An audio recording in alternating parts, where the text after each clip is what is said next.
iyalah fa awwalus sair ilmun beres aya bahan di urang maca kitab bisa maham bisa nyurahkeun bisa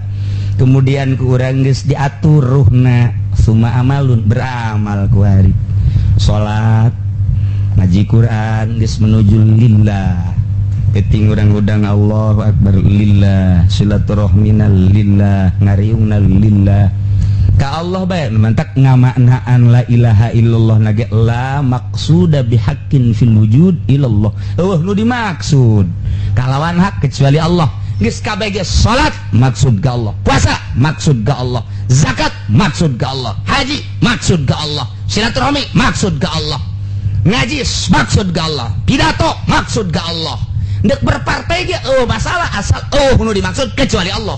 pek bae dek organisasian pek asal ulah yang dimaksud Allah kecuali Allah cara orang dek jadi tim sukses no problem masalah asal maksudnya ke Allah sakitu bae aku taca kaji pudoli iya geus ka Allah bae asal disungut teh helanan ka Allah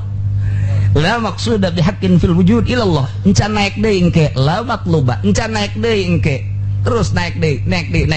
sesuai jeung makom-makom